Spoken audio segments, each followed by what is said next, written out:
সবসময় কাজের মধ্যে ব্যস্ত থাকলে মনটাও দুশ্চিন্তা মুক্ত থাকে। আসসালামু আলাইকুম, কেমন আছেন সবাই?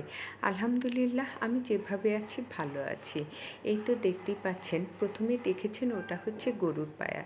গরুর পায়া দিয়ে নিহারি রান্না করছি।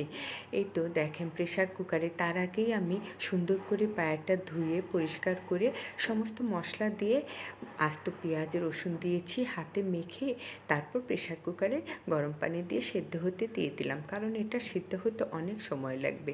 এরপর দেখতেই পাচ্ছেন, এটা হচ্ছে মুরগির বিরিয়ানি করছি। মুরগিটা আমি আগেই সুন্দর করে ধুয়ে পরিষ্কার করে টক দই সমস্ত মশলা দিয়ে মেখে রেখেছিলাম। এরপর আমি মুরগিটা সুন্দর করে ভুনে নিয়ে তারপর পোলাও চাউল দিয়ে আবার একটু ভুনে নিয়ে এরপর আমি কিছু তরল দুধ দিয়েছি, গরুর দুধ দিয়েছি, তারপর দিয়েছি একটু গরম পানি দিয়ে দেখতেই পাচ্ছেন আমার বিরিয়ানিটা হয়ে গিয়েছে।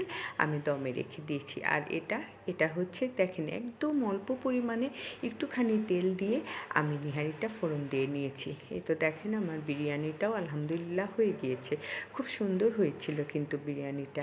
আর বিরিয়ানিটা আমি আমার প্রত্যেক শুক্রবারেই একজন করে মেহমান থাকেন, আমি তাকে খাবার দিই, সেটাই দেখতে পেয়েছেন।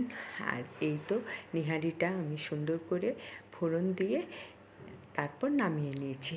দেখেন নিহারিটা কি সুন্দর গলে গিয়েছে, তাই না? প্রথমে কত বড় বড় পায়া ছিল, এখন একদম গলে সুন্দর করে সেদ্ধ হয়ে গিয়েছে। আমিও একদম রান্নাটা সুন্দর করে করে নিয়েছি, একেবারেই কিন্তু তেল দিইনি, তারপরও দেখেন কত তেল উঠেছে। এই তো তারপর চলে আসলাম দুপুরের খাবার দাবারের আয়োজনে। খাবার তো হয়েই গিয়েছে, এখন টেবিলে সার্ভ করছি। দেখেন বিরিয়ানিটা আমার কি সুন্দর হয়েছে দেখতে, তাই না?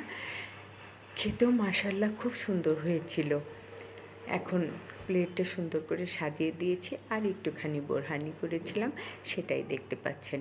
এইটা ছিল আমাদের আজকে দুপুরের আয়োজন। যা হোক, সকলেই আমাদের জন্য দোয়া করবেন, বিশেষ করে আমার আব্বুর জন্য সবাই দোয়া করবেন। আমার আব্বু যেন তাড়াতাড়ি খুব সুস্থ হয়ে ওঠেন। সকলেই ভালো থাকবেন, যে যেখানে আছেন নিরাপদে থাকবেন, আমাদের জন্য দোয়া করবেন। আল্লাহ হাফেজ।